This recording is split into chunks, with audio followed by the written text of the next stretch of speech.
इस वीडियो में हम क्लास 10th के एसएसटी विषय के अंतर्गत इतिहास वाले भाग को देखेंगे। इतिहास का पहला चैप्टर है यूरोप में राष्ट्रवाद। सबसे पहले हम यूरोप में राष्ट्रवाद का जो चैप्टर है पहला, इसके हम की पॉइंट को देखेंगे, क्या क्या इसमें दिया हुआ, और उसके बाद आगे हम प्रश्नोत्तर को करेंगे। ऑब्जेक्टिव और सब्जेक्टिव दोनों सवाल इसमें कराए गए हैं। पहले हम कुछ समय में शुरू में सारे की पॉइंट को देखते हैं क्या क्या है इस चैप्टर में। तो सबसे पहले इसमें 3 देशों की बात की गई है, एक तो फ्रांस, इटली और जर्मनी। इटली और जर्मनी का एकीकरण भी हमें पढ़ना है, ये लास्ट में है। और इसमें फ्रांस की क्रांति और फ्रांस में कैसे क्या क्या क्रांतियाँ हुई थी, कैसे कैसे उसमें सत्ता का परिवर्तन हुआ, ये सारी चीज़ इसमें देखना है। तो पहले तो ये जानिए, फ्रांस, इटली और जर्मनी ये कौन से महाद्वीप में आते हैं? ये यूरोप महाद्वीप में आते हैं। भारत एशिया महाद्वीप में है, और एशिया महाद्वीप के ही जस्ट पश्चिम में कौन सा यूरोप महाद्वीप है, ठीक है। इसका की पॉइंट देखिए। सबसे पहले तो ये जानेंगे राष्ट्रवाद क्या है, राष्ट्रवाद की परिभाषा क्या है। तो अपने देश के प्रति निस्वार्थ प्रेम या लगाव ही क्या कहलाता है? राष्ट्रवाद कहलाता है, ठीक है। यह एक राजनीतिक चेतना होती है। आगे हम इसको परिभाषा के रूप में देखेंगे। उसमें यूरोप में कई सारे शासक हुए जो गरीब जनता का शोषण करते थे, या राजशाही वहाँ पे शासन था। तो इसी के दौरान एक शासक हुआ लुई 16, इसका नाम याद रखिएगा आप लोग, लुई 16। यह बोर्बो वंश का था, फ्रांस में था, और यह निरंकुश शासक था और राजशाही सत्ता का समर्थक था। इसी ने कहा था कि मैं ही राजू हूँ। इसका मतलब यह है कि जो मैंने कह दिया वही सत्य है, जो मैंने कह दिया वही हमारा शासन है। तो एक तरीके से लुई 16 बहुत ही जनता का शोषण किया था, और इसी शोषण के विरुद्ध जनता में एक राष्ट्रवाद की चेतना उभरी, और 1789 में फ्रांस की क्रांति होती है। 1789 याद रखिएगा वर्ष, फ्रांस की क्रांति, ठीक है। इसके बाद फ्रांस की क्रांति के दौरान ही नेपोलियन आया। नेपोलियन जब शासक बना वहाँ का, फ्रांस का, तो यह जनता के हित में काम किया, जनता के अधिकारों की बात की, और इसी ने एक नेपोलियन संहिता लेके आया 1804 में। 1804 में नेपोलियन संहिता लेकर के आया, जिसमें कई सारे नागरिकों के अधिकार दिए गए, जैसे हमारे वर्तमान में आज फंडामेंटल राइट है। इसी ने जर्मन राइन राज्य का भी निर्माण किया था। आगे देखेंगे कैसे यह राष्ट्रवाद के उदय में और ज़्यादा योगदान करता है जर्मन राइन राज्य। और इसका आखिरी युद्ध था वाटरलू का युद्ध। इसी युद्ध में नेपोलियन हार जाता है, क्योंकि इसके खिलाफ 5 देश थे, परसा, रूस, ब्रिटेन, हंगरी और ऑस्ट्रिया। ये पांचों देश मिलकर के वाटरलू के युद्ध में इसको नेपोलियन को हरा देते हैं। 1815 में होता है वाटरलू का युद्ध। क्वेश्चन पूछता है कि नेपोलियन की अंतिम युद्ध कौन सा था, तो वाटरलू का युद्ध था, ठीक है। और उसी समय ये पांचों देश में जो ऑस्ट्रिया था, ऑस्ट्रिया का चांसलर था मेटरनिक। इसी के नेतृत्व में एक वियना कांग्रेस होता है 1815 में, और इसी वियना कांग्रेस के दौरान पुनः गद्दी पर बुर्बो राजवंश का ही, जिस राजवंश का लुई 16 था, उसी का ही लुई 18वां शासक बनता है, गद्दी पर बैठता है। कुछ समय बाद इसकी मृत्यु हो जाती है। मृत्यु होने के बाद चार्ल्स 10 इसको शासक बनाया जाता है। यह भी निरंकुश था और प्रतिक्रियावादी था, और इसी के प्रतिक्रियावादी, जनता के प्रति प्रतिक्रियावादी होने के कारण, निरंकुश होने के कारण, जुलाई 1830 में एक क्रांति होती है, ठीक है। और इसी क्रांति के बाद आर्लेयंस वंश की स्थापना होती है, ठीक है। आर्लेयंस वंश का ही लुई फिलिप था, जो एक उदारवादी लेकिन बहुत ही महत्वाकांक्षी शासक था। यह अभी राजतंत्र का ही समर्थक था, आर्थिक सुधारों का विरोधी था, और अमीरों का फेवर में, मतलब अमीर लोगों के फेवर में कई सारे निर्णय दिए थे।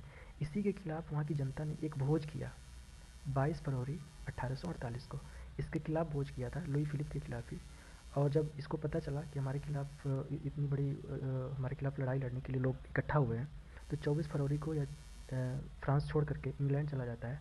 और उसके जाने के बाद ही तुरंत फ्रांस की संसद ने फ्रांस में गणतंत्र की घोषणा कर देती है, और यहीं से इसकी फ्रांस मेटरनिक का पतन भी हो जाता है। और फ्रांस के वाले में सेक्शन में इतना ही देखना है हमें। उसके बाद इटली का एकीकरण पढ़ना है, जिसमें 3 लोगों का नाम याद रखेगा। एक मेजनी, जो कार्बोनरी संगठन का था, दूसरा है काउंट काबूर, यही पीएम बनता है इटली के एकीकरण के समय, और एक है गैरिबाल्डी, जो पेशे से नागरिक था। इन 3 लोगों का नाम याद रखिएगा। उसके बाद जर्मनी का एकीकरण पढ़ना है, जिसमें बिस्मार्क, जिसने रक्त और लौह की नीति के तहत जर्मनी का एकीकरण किया था। ये ध्यान रखिएगा, इटली और जर्मनी का जब एकीकरण की बात की जा रही थी, तो उसका सबसे ज़्यादा विरोध में था ऑस्ट्रिया, ठीक है। अब इतना मोटा मोटी आप लोगों ने समझ लिया है। अब देखिए, प्रश्न ये है कि राष्ट्रवाद है क्या। तो राष्ट्रवाद क्या है?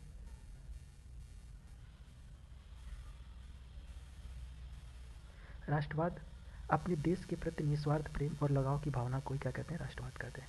निस्वार्थ प्रेम मतलब इसके मतलब कोई स्वार्थ नहीं है देश के प्रति, निस्वार्थ भाव से प्रेम और लगाव की भावना को ही राष्ट्रवाद कहते हैं। यह किसी विशेष भौगोलिक, सांस्कृतिक और सामाजिक क्षेत्र में बसने वाले व्यक्तियों में एकता की भावना को जगाता है। जैसे हम अपने देश के प्रति प्रेम करते हैं, और देश के प्रति प्रेम के कारण सभी व्यक्ति एक एकता के सूत्र में बने हुए हैं, ठीक है। व्यक्तियों में एकता की भावना को जागृत करता है राष्ट्रवाद, ठीक है। तो हम परिभाषा में क्या लिखेंगे? अपने देश के प्रति निस्वार्थ भाव से प्रेम और लगाव की भावना को राष्ट्रवाद कहते हैं। और शॉर्ट पे लिखना रहेगा तो इतना लिखिए, और बस एक लाइन और लिखना है, यह व्यक्तियों में एकता की भावना को जगाता है, बस। यूरोप में राष्ट्रवादी चेतना की शुरुआत कहाँ हुई थी? तो फ्रांस में हुई थी। सबसे पहले यूरोप में राष्ट्रवादी चेतना की शुरुआत फ्रांस में हुई थी। अगला सवाल है कि राष्ट्रवाद के उदय के कारण और प्रभाव की चर्चा करें। इसके कारण क्या थे और इसके प्रभाव क्या क्या पड़े? तो कारण में देखिए कि फ्रांसीसी क्रांति और नेपोलियन की विजय शक्ति से यूरोप में राष्ट्रवाद की भावना जागृत हुई। ठीक है, इसके कारण यह था जो फ्रांसीसी क्रांति हुई थी 1789 में और नेपोलियन का जो विजय अभियान था उसके वजह से यूरोप में राष्ट्रवाद की भावना जागृत हुई। नेपोलियन ने जीते गए राज्यों में राष्ट्रवाद की भावना को उजागर किया। जहाँ जहाँ नेपोलियन जिस राज्य में जीता वहाँ हमारा राष्ट्रवाद की भावना को उजागर किया। तीसरा है शिक्षक और व्यापारिक वर्ग में राष्ट्रवाद की भावना का विकास और क्रांति में इनकी महत्वपूर्ण भूमिका भी रही। ठीक है, शिक्षक वर्ग और व्यापारी वर्ग में भी राष्ट्रवाद की भावना का विकास हुआ और जो क्रांति में इनकी महत्वपूर्ण भूमिका रही। इसका प्रभाव क्या पड़ा? बहुत सारे आंदोलन व क्रांतियाँ हुई इसके कारण, राष्ट्रवाद के कारण। ठीक है, जिसमें नए राष्ट्रों का उदय हुआ, नए राष्ट्र का उदय हुआ। यूरोप के राष्ट्रवाद की भावना का प्रभाव एशिया में भी और अफ्रीका में भी पड़ा था। यूरोप में जो राष्ट्रवाद की भावना जागृत हुई थी उसका प्रभाव एशिया और यूरोप में भी पड़ा, एशिया और अफ्रीका में भी पड़ा। मनमानी या निरंकुश शासकों का प्रभाव कमजोर होने लगा क्योंकि क्रांतियाँ होने लगी, शासक का विरोध होने लगा था और यूरोपीय राज्यों का एकीकरण का मार्ग प्रशस्त हुआ है। ठीक है, इसी राष्ट्रवाद की भावना की तरफ। अगला सवाल है कि फ्रांस की क्रांति कब हुई और इसके प्रमुख कारण बताइए। तो फ्रांस की क्रांति कब हुई थी? 1789 में हुई थी। इसके प्रमुख कारण क्या था कि लुई 16वां जो था एक निरंकुश शासक था, जनता की आवाज़ को दबाने का प्रयास कर रहा था, लोकतंत्र के खिलाफ था ये। दूसरा, केवल यह कुलीन वर्ग, अभिजात वर्ग जो थे, पैसे वाले लोग जो थे वही सेना में शामिल हो सकते थे। तीसरा, पादरी और कुलीन वर्ग, पादरी जो चर्च में जो होते हैं, जैसे हमारे में पुजारी लोग होते हैं, वैसे ही पादरी और कुलीन वर्ग से कोई टैक्स नहीं लिया जाता और वहीं गरीब जनता से टैक्स लिया जाता था। इसलिए फ्रांस की क्रांति, यह भी फ्रांस की क्रांति का कारण था। अगला, यूरोप में राष्ट्रवाद को फैलाने में नेपोलियन किस तरह सहायक हुआ? ठीक है, यूरोप में राष्ट्रवादी भावना को बढ़ाने में नेपोलियन का बहुत बड़ा योगदान था। इसने राइन राज्य संघ की स्थापना की। क्या की? राइन राज्य संघ की स्थापना की। नेपोलियन संहिता की भी स्थापना किया था 1804 में, जिसमें नागरिकों को कई सारे अधिकार दिए थे। साथ ही इसने जर्मन प्रदेश को जीतने से जर्मन में राष्ट्रवाद की भावना बढ़ने लगी और यह पूरे यूरोप में फैल गई। ठीक है, जर्मन प्रदेश को जब जीता तो वहाँ भी राष्ट्रवाद की भावना बढ़ी और यह पूरे यूरोप में फैलने लगी। इस तरह से नेपोलियन सहायक रहा। ठीक है, अगला है मेटरनिक युग। आपको पता होगा, अभी बताया ऑस्ट्रिया का ये क्या था? चांसलर था। नेपोलियन के विजय अभियानों और उसके आधुनिक विचारों ने जो यूरोप में पुरानी व्यवस्था को अस्त व्यस्त कर दिया था। देखिए ध्यान रखिए, जो लुई 16 था जनता के अधिकारों के खिलाफ था। तो ये अभी हमने बताया 5 देश PRBHA, इसमें पाँचों देश ने मिलकर के वाटरलू के युद्ध में इसको हराया था नेपोलियन को। और उसी समय ऑस्ट्रेलिया का जो चांसलर था मेटरनिक, यह पुरानी व्यवस्था को पुनः का प्रयास किया और लुई 18 को शासक बनाता था। ठीक है, बनाया था। तो उसी समय क्या हुआ कि 1815 से 1848 तक मेटरनिक इसकी राजनीति बहुत प्रभावशाली रही और इसे 1815 से 1848 के काल को ही मेटरनिक युग भी कहा जाता है। ठीक है, अब इसको शब्दों में कैसे लेंगे कि नेपोलियन के विजय अभियानों और उसके आधुनिक विचारों ने जो यूरोप में पुरानी व्यवस्था को अस्त व्यस्त कर दिया था, पुनः पुरानी व्यवस्था को लाने के लिए ऑस्ट्रिया के चांसलर मेटरनिक के नेतृत्व में वियना कांग्रेस द्वारा प्रयास किया गया कि पुनः पुरानी व्यवस्था ला दी जाए। ठीक है, मेटरनिक के प्रभावी राजनीतिक कालावधि 1815 से 1848 को ही मेटरनिक युग कहा गया। 1848 की क्रांति के साथ ही मेटरनिक युग का क्या हो जाता है? अंत हो जाता है। ठीक है, 1848 में जो क्रांति होती है फ्रांस में, उसी क्रांति के बाद यह मेटरनिक युग की समाप्ति हो जाती है क्योंकि इसके बाद गणतंत्र स्थापित हो जाता है। जुलाई 1830 की क्रांति का विवरण दीजिए।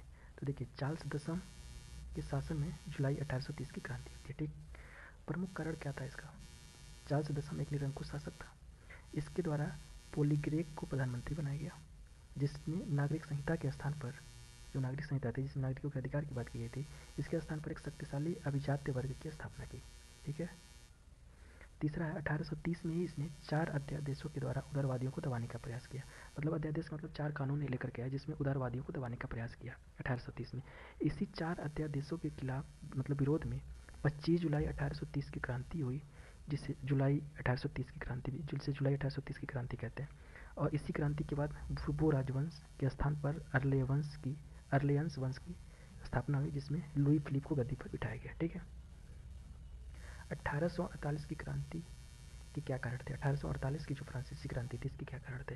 तो 1848 के फ्रांसीसी क्रांति के प्रमुख कारण निम्नलिखित इस प्रकार। पहला है लुई फिलिप के कमजोर और उदारवादी नीति। दूसरा है मध्यम वर्ग या शिक्षित वर्ग का प्रभाव पड़ा। तीसरा है राजनीतिक दलों में संगठन का प्रभाव था, जो राजनीतिक दल थे उसमें एकजुटता नहीं थी। ठीक है, चौथा है भूखमरी और बेरोजगारी की समस्या, उसमें जनता में बहुत ज़्यादा भूखमरी और बेरोजगारी थी। और पांचवा है पूंजीपतियों का समर्थक और आर्थिक सुधारों का यह विरोधी था। कौन? ये लुई फिलिप, ठीक है। इस क्रांति के प्रमुख कारण ही लुई फिलिप की नीतियों के प्रति जनता का असंतोष हुआ, ठीक है। इस क्रांति का प्रमुख कारण क्या था कि लुई फिलिप की नीतियों के प्रति जनता का असंतोष। इसी के खिलाफ जनता ने 22 फरवरी 1848 को एक भोज किया इसके खिलाफ, ताकि इसके खिलाफ हम क्रांति करेंगे पेरिस में। और इसको जैसे ही पता चला, यह इंग्लैंड चला जाता है लुई फिलिप, और फ्रांस की संसद ने गणतंत्र की स्थापना कर दी थी फ्रांस में, ठीक है। अब देखिए, जो हम लोग ऊपर पढ़े हैं, अभी इसी के आधार पर कुछ ऑब्जेक्टिव सवाल हैं जिसके उत्तर आपको देने हैं। इटली और जर्मनी किस महादेश में, मतलब किस महाद्वीप में है? दूसरा है, वियना कांग्रेस द्वारा फ्रांस में किस शासक की पुनर्स्थापना हुई? तीसरा है, मेजनी का संबंध किस संगठन से था? चौथा है, इटली और जर्मनी के एकीकरण के विरुद्ध कौन सा राष्ट्र था? पांचवा है, काउंट काबोर इटली के एकीकरण के समय किस पद पर नियुक्त हुआ? और छठा है, गैरिबाल्डी पेशे से क्या था? और सातवां है, जर्मन राइन राज्य का निर्माण कौन किया? और आठवां है, रक्त और लौह की नीति किसने अपनाई? और नौवां है, यूरोप वासियों के लिए कौन सा देश साहित्य एवं ज्ञान विज्ञान का बड़ा स्रोत रहा? आप लोग इसके उत्तर पहले कमेंट में दीजिएगा और मैं इसका उत्तर बता देता हूँ। पहला, इटली और जर्मनी किस महादेश में है? ये यूरोप महाद्वीप में है। दूसरा, वियना कांग्रेस के द्वारा फ्रांस में किस शासक वर्ग की पुनर्स्थापना हुई? तो बुर्बो वंश की हुई थी, बुर्बो राजवंश की। मेजनी का संबंध किस संगठन से था? तो मेजनी का संबंध कार्बोनरी संगठन से था, ठीक है। अगला है, इटली और जर्मनी के एकीकरण के विरुद्ध कौन सा राष्ट्र था? तो ऑस्ट्रिया था। पांचवा है, काउंट काबूर इटली की एकीकरण में किस पद पर नियुक्त हुआ? तो ये प्रधानमंत्री के पीएम के पद पर नियुक्त हुआ था। गैरिबाल्डी पेशे से क्या था? तो यह नाविक था। और सातवां है, जर्मन नए राज्य का निर्माण कौन किया था? तो यह नेपोलियन बोनापार्ट ने किया था। और रक्त और लौह की नीति किसने अपनाई थी? तो यह बिस्मार्क ने अपनाई थी। जर्मनी के एकीकरण में प्रमुख भूमिका बिस्मार्क की रही थी। और यूरोप वासियों के लिए कौन सा देश साहित्य एवं ज्ञान विज्ञान का बड़ा स्रोत रहा? तो यह यूनान था, ठीक है। अब आप लोगों के लिए एक सवाल और है कि भारत में रक्त और लौह की नीति किसने अपनाई थी? ये आप कमेंट में इसका उत्तर दीजिएगा। Thank you.